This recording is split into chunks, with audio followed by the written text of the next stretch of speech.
Para nossa meditação nesta noite, nós veremos a fala de Pedro a Jesus, que encontramos em João 6, versículos 68 e 69. Mas para a gente entender o que estava passando, nós vamos ler o final do discurso duro de Jesus, a situação que aconteceu até a fala de Pedro e o que vem a seguir. Então eu começo a ler João capítulo 6, no versículo 48, e leio até o 71. Assim disse Jesus: Eu sou o pão da vida. Vossos pais comeram o maná no deserto e morreram. Este é o pão que desce do céu, para que todo o que dele comer não pereça. Eu sou o pão vivo que desceu do céu. Se alguém dele comer, viverá eternamente. E o pão que eu darei pela vida do mundo é a minha carne. Disputavam, pois, os judeus entre si, dizendo: Como pode este dar-nos a comer a sua própria carne? Respondeu-lhe Jesus: em verdade vos digo, se não comerdes a carne do Filho do Homem e não beberdes o seu sangue, não tendes vida em vós mesmos. Quem comer a minha carne e beber o meu sangue tem a vida eterna, e eu o ressuscitarei no último dia. Pois a minha carne é a verdadeira comida, e o meu sangue é a verdadeira bebida. Quem comer a minha carne e beber o meu sangue permanece em mim e eu nele. Assim como o Pai que vive me enviou, e igualmente eu vivo pelo Pai, também quem de mim se alimenta, por mim viverá. Este é o pão que desceu do céu, em nada semelhante àquele que os vossos pais comeram e contudo morreram. Quem comer este pão viverá eternamente. Estas coisas disse Jesus quando ensinava na sinagoga de Cafarnaum. Muitos dos seus discípulos, tendo ouvido tais palavras, disseram: Duro é este discurso, quem o pode ouvir? Mas Jesus, sabendo por si mesmo que eles murmuravam a respeito de suas palavras, interpelou-os: Isto vos escandaliza? Que será, pois, se virdes o Filho do Homem subir para o lugar onde primeiro estava? O Espírito é o que vivifica, a carne para nada aproveita. As palavras que eu vos tenho dito são espírito e são vida. Contudo, há descrentes entre vós, pois Jesus sabia desde o princípio quais eram os que não criam e quem o havia de trair. E prosseguiu: Por causa disto é que vos tenho dito, ninguém poderá vir a mim se pelo Pai não lhe for concedido. À vista disto, muitos dos seus discípulos o abandonaram e já não andavam com ele. Então perguntou Jesus aos 12: Porventura, quereis também vós outros retirar-vos? Respondeu-lhe Simão Pedro: Senhor, para quem iremos? Tu tens as palavras da vida eterna, e nós temos crido e conhecido que tu és o Santo de Deus. Replicou-lhes Jesus: Não vos escolhi em número de 12? Contudo, um de vós é diabo. Referia-se ele a Judas, filho de Simão Iscariotes, porque era quem estava para traí-lo, sendo um dos 12. Jesus Cristo era seguido por uma multidão de quase 5.000 homens na Galileia. Como Jesus, que dá provimento a toda a criação, ele mostrou isso ao alimentar toda a multidão com apenas 5 pães e 2 peixinhos. Jesus assim mostrou que é Deus. E fez isso sem desperdício, uma vez que mandou recolher dos pedaços que sobraram. Seus discípulos encheram 12 cestos. Essa multidão, sem o conhecer direito, porque queriam proclamá-lo rei, pensando apenas nos judeus, queria que Jesus fosse rei ali do seu mundinho, engrossou a fileira dos discípulos de Jesus. Entretanto, o Salvador nunca adulou os homens para se tornarem seus seguidores. Pelo contrário, sempre mostrou que os seus discípulos, enquanto estivessem no mundo, seriam perseguidos por causa do seu nome.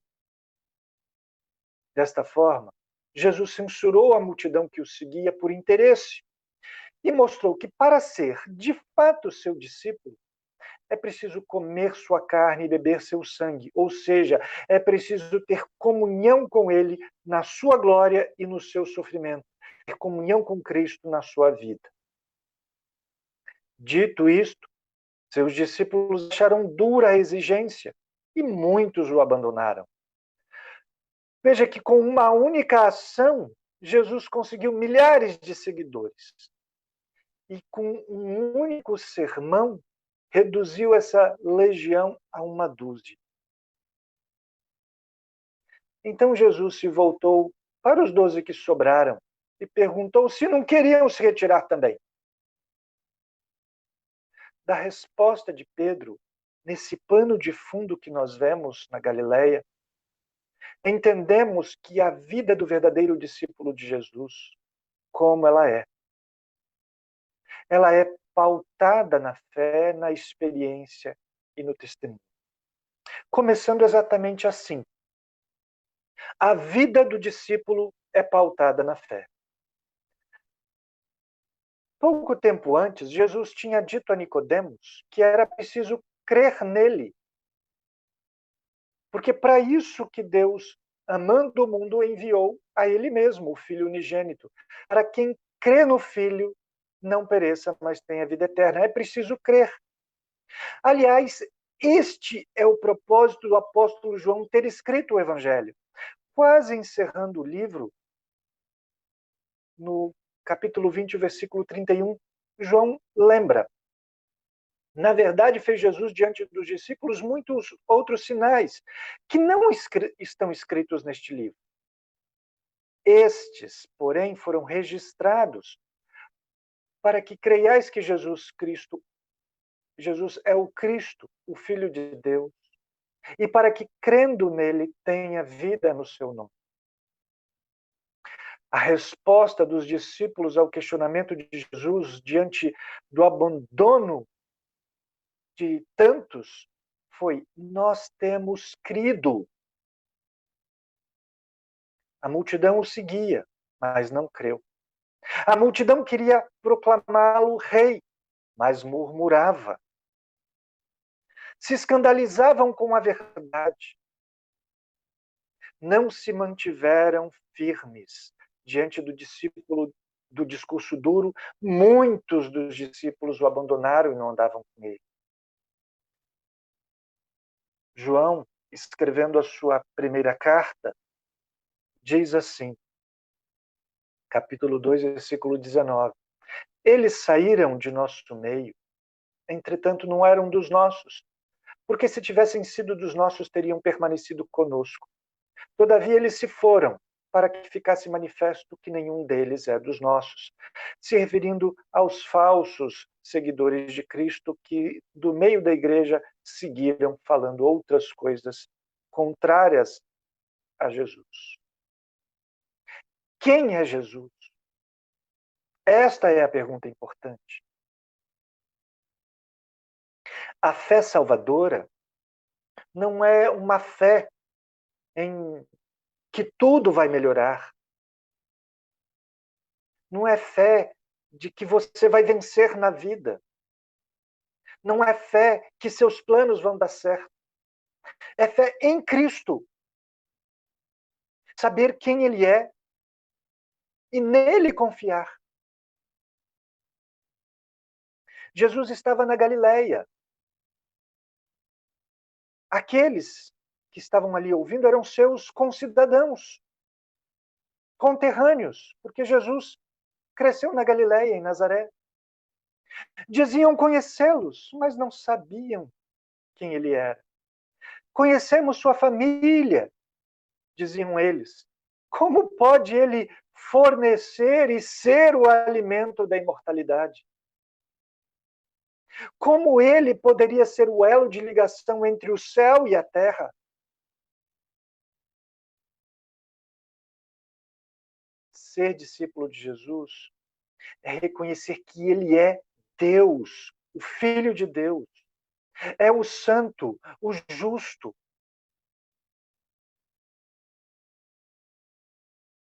Ele é a fonte do amor e a manifestação do amor de Deus. A morte e a sua ressurreição são provas deste amor. É necessário ter fé em Cristo para ser cristão. A vida do discípulo de Jesus é pautada na fé. Mas também a vida do discípulo é pautada na experiência. A resposta dos discípulos na boca de Pedro acrescentava, além do nós temos crido, e conhecido. Conhecer denota experiência de vida. Jesus afugentou um monte de seguidores quando exigiu que participassem de sua vida. Não só na vitória sobre o pecado, mas também na luta, na renúncia e na perseguição que a vida com ele traz. Ele não estava falando de participar da ceia do Senhor, mas na participação do que a ceia representa, a nossa união com Cristo. Como o hino que ouvimos há pouco, união com Cristo. Estamos unidos com Cristo na morte e também na ressurreição. Isto é participar de sua carne e sangue. Ou como escreve o apóstolo Paulo, como viveremos ainda no pecado, nós que para ele morremos? Ou porventura, vocês ignoram que todos nós fomos batizados em Cristo Jesus? Todos nós que fomos batizados em Cristo Jesus, fomos batizados na sua morte. Fomos, pois, sepultados com ele na morte pelo batismo, para que, como Cristo foi ressuscitado dentre os mortos pela glória do Pai, assim também andemos nós em novidade de vida. Porque se fomos unidos com ele na semelhança da sua morte, certamente o seremos também na semelhança da sua ressurreição. Sabendo isto, que foi crucificado com ele o nosso velho homem, para que o corpo do pecado seja destruído e não sirvamos o pecado como escravos. Porquanto quem morreu está justificado do pecado. Ora, se já morremos com Cristo, cremos que também com ele viveremos, sabedores de que, havendo Cristo ressuscitado dentre os mortos, já não morre. A morte já não tem domínio sobre ele. Pois quanto a ter morrido, de uma vez para sempre morreu para o pecado. Mas quanto a viver, vive para Deus. Assim também vocês considerem-se mortos para o pecado, mas vivos para Deus em Cristo Jesus. Não reine, então, o pecado no seu corpo mortal, de maneira que vocês obedeçam às suas paixões. Não ofereçam cada um os membros do seu corpo ao pecado como instrumento de iniquidade, mas oferecei-vos a Deus como ressurretos dentre os mortos, e os seus membros a Deus como instrumento de justiça, porque o pecado não terá domínio sobre vocês. É preciso viver em Cristo Jesus, e por isso a resposta, nós temos conhecido, nós temos experimentado essa vida. É preciso ser como ele, proceder como ele. O texto que eu li está na carta aos Romanos, capítulo 6, mas mais adiante, no versículo 29, nós lemos assim: porquanto aos que de antemão conheceu, também predestinou, para serem conformes à imagem de seu Filho, a fim de que ele seja primogênito entre muitos irmãos. E é por isso que Paulo 2 vezes escreve: sejam meus imitadores, como eu sou imitador de Cristo. Ser discípulo de Jesus é participar da vida reta e das perseguições próprias de quem vive a vida reta. Mesmo Paulo escreve a Timóteo dizendo que aqueles que querem viver piedosamente serão perseguidos.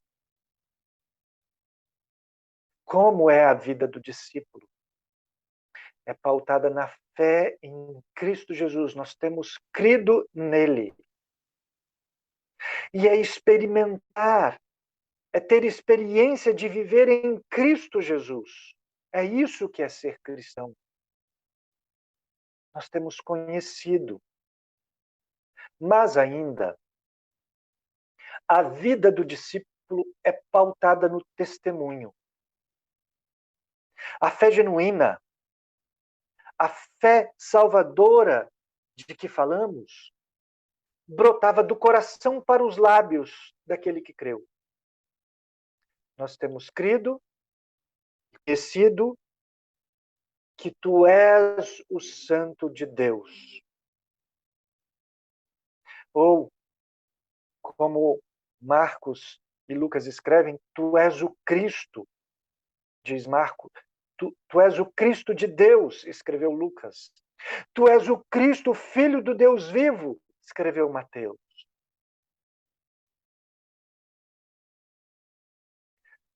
Paulo já nos deixou uma carta dizendo que com o coração a gente crê para a justiça e com a boca se confessa a respeito da salvação. Olhando ali a situação ali em Cafarnaum, havia aqueles que criam, mas com uma fé sem profundidade, como uma semente que germina entre os espinhos. Uma fé que não se via, nem se ouvia nos lábios. Nesse mesmo Evangelho de João, mais adiante, nós temos um episódio quando muitos dentre as próprias autoridades creram nele, mas por causa dos fariseus não o confessavam, para não serem expulsos da sinagoga, porque amavam mais a glória dos homens do que a glória de Deus. A confissão de Pedro de que Jesus é o Cristo, o Filho do Deus vivo, o Santo de Deus, veio a ser a pedra sobre a qual a igreja foi edificada. Porque a pedra é Cristo. A fé deve ser confessada, deve ser alardeada entre os homens. O próprio Jesus disse: todo aquele que me confessar diante dos homens, também o Filho do Homem o confessará diante dos anjos de Deus. Mas o que me negar diante dos homens será negado diante dos anjos de Deus. A vida do crente genuíno é pautada na fé e na experiência, que devem ser públicas, devem estar no dia a dia, nos seus lábios e nos seus atos. É o testemunho que o crente pauta a sua vida.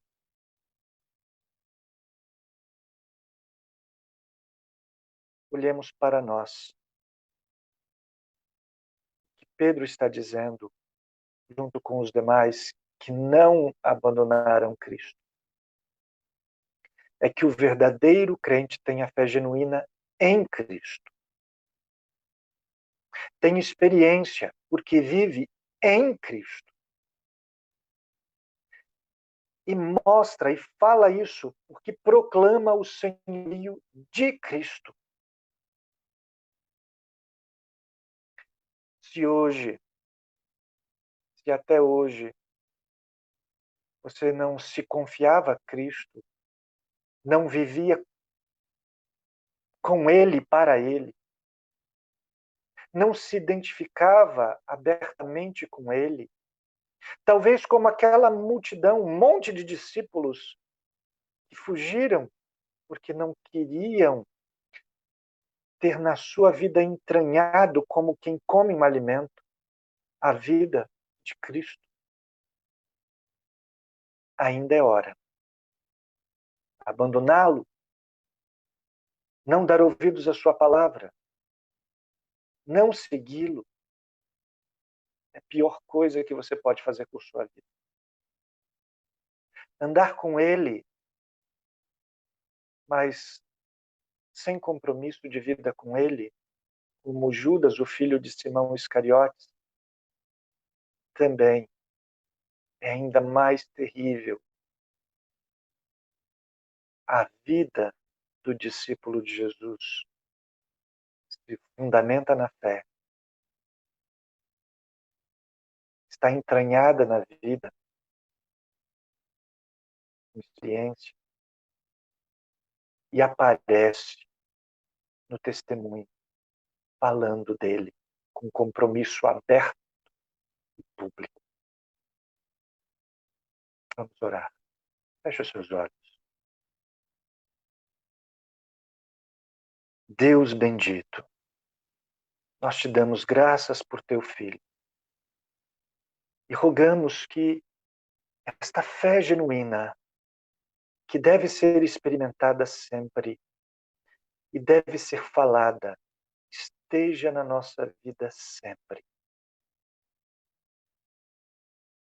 Não nos deixe andar como multidões que se aproximam de Cristo, festejam em cultos e logo fogem, logo rejeitam com suas palavras, com suas obras, escondem quem são e mesmo quando são vistos, não têm nenhuma experiência de vida porque não vivem o Evangelho. Não deixe que sejamos assim. Como o Senhor preservou um grupo pequeno e depois outros que deram sua vida, arriscaram e não negaram Cristo, ainda que sob ameaça, que nós vivamos Cristo em nossa vida. Que nós o imitemos. E imitemos aqueles que ofereceram-se de exemplo imitando o teu Filho. Que sejamos imagem do teu Filho. Em nome de Jesus. Amém.